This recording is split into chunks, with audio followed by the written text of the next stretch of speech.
Hello everyone, कैसे हैं आप सभी। उम्मीद है आप सभी कुशल मंगल होंगे। आज की कहानी है, बेटी तुम बहुत भाग्यशाली हो जो तुम्हें ऐसी सास मिली। जो भी चैनल पर नए आए हैं, लाइक शेयर और सब्सक्राइब करना न भूलें। तो चलिए शुरू करते हैं आज की एक और नई कहानी। सावित्री जी दोपहर को खाना खाकर चारपाई पर लेटी तो पति को याद करके उनकी आंखें भर आई और आंखों में आंसू लिए वह सो गई। आंख खुली तो शाम के 4 बजे थे। अपनी बहू सीमा को आवाज लगाई। सीमा, ओ सीमा, कितना सोएगी? देख 4 बज गए। शाम की चाय का टाइम हो गया। बच्चे भी ट्यूशन से आते ही होंगे। सावित्री जी के बेटे की बहू सीमा हड़बड़ा कर उठी तो उससे उठा ही नहीं गया। उसे बहुत कमजोरी महसूस हो रही थी। फिर थोड़ी हिम्मत करके कमरे से बाहर आई और बोली, अरे माँ जी, आज तो पता ही नहीं चला कब और कैसे आंख लग गई। आज तो मैं बहुत देर तक सोई रही। सावित्री जी ने कहा, अरे यह तेरी आंखें लाल क्यों हैं? तेरी तबीयत तो ठीक है ना? जरा इधर आ, तेरा माथा छू कर देख लूं, कहीं तुझे बुखार तो नहीं। सावित्री जी ने जैसे ही सीमा के माथे को पर हाथ रखा तो वह गर्म तवे की तरह तप रहा था। वह बोली, अरे तुझे तो बहुत तेज बुखार है। तू जरा कमरे में दवाई जाकर लेकर लेट जा। जब तक बुखार न उतरे कमरे से बाहर मत आना। काम की फिक्र मत करना, मैं सब संभाल लूंगी। सावित्री जी बहुत ही सीधे और सरल स्वभाव की महिला हैं। उन्होंने अपनी बहू के ऊपर कभी क्रूर सास वाला रोब नहीं झाड़ा, बल्कि हमेशा ही बेटी की तरह रखा। सीमा के मायके में उसकी सौतेली माँ है। वह सीमा को पसंद नहीं करती। सीमा ने बचपन से ही सौतेली माँ की बहुत तानाशाही झेली थी। शादी से पहले घर का सारा काम सीमा ही करती थी। सीमा के पिताजी यह देखकर बहुत दुखी होते।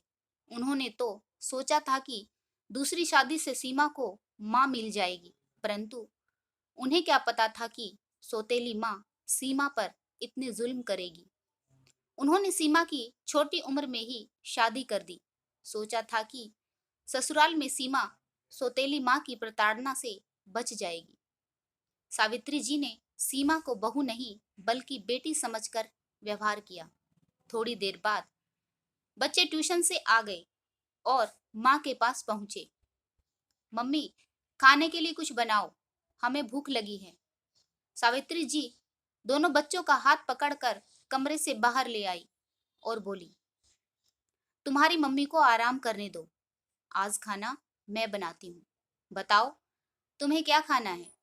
आस्ता पास्ता या मैगी चैगी या कुछ और खाओगे? जो कहोगे वही बना दूंगी।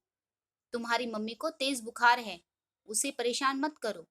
बच्चे भी समझदार थे। दादी के समझाने पर तुरंत ही मान गए और बोले, सही कहा दादी। माँ के हाथ का खाना खाते खाते हम बोर हो गए। आज तो दादी के हाथ का बना कुछ चटपटा खाएंगे। थोड़ी देर बाद ऑफिस से विनोद भी आ गया। उसने देखा कि सीमा पलंग पर लेटी है, जिसे देखकर उसे चिंता हुई। आते ही पूछने लगा, क्या हुआ सीमा? अरे तुम्हें तो तेज बुखार है, दवा ली या नहीं? सावित्री जी विनोद के लिए चाय बना लाई। चाय का कप पकड़ाते हुए बोली, फिक्र मत कर, दवाई दे दी है, इसे आराम करने दे। सबका इतना ख्याल रखती है, बस खुद का ख्याल रखने में लापरवाही बरतती है। तू आराम से बहू के पास बैठ, मैं शाम के खाने की तैयारी कर लेती हूँ। विनोद ने कहा, मम्मी आप चलिए किचन में, चाय पीकर मैं भी आता हूँ। आज बरसों बाद माँ बेटा मिलकर खाना बनाएंगे और बहू खाएगी। यह कहते हुए तीनों हंस दिए। सीमा अपने प्रति परिवार का इतना प्यार और सम्मान देखकर निहाल हो गई। सभी एक दूसरे के दुख में हाथ बटाते हैं, तभी तो खुशहाल परिवार कहलाता है। सुबह सवेरे विनोद दोनों बच्चों को नहलाकर स्कूल के लिए तैयार कर रहा था। और सावित्री जी किचन में नाश्ता बना रही थी। तभी सीमा के पिताजी उसकी बीमारी की खबर लेने चले आए।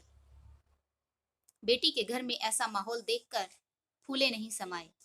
हालचाल पूछकर वापस लौटते हुए सीमा से बोले, बेटी, तूने पिछले जन्म में बहुत पुण्य किए हैं। तू बहुत भाग्यशाली है जो तुझे ऐसी सास मिली। सीमा जब तक पूरी तरह ठीक नहीं हुई, सावित्री जी और विनोद ने घर के सारे काम संभाल लिए। आशा करती हूँ आप सभी को यह कहानी जरूर पसंद आई होगी। कहानी पढ़ने के लिए आप सभी का बहुत बहुत धन्यवाद। जय हिंद, वंदे मातरम, भारत माता की जय, जय जवान और जय किसान।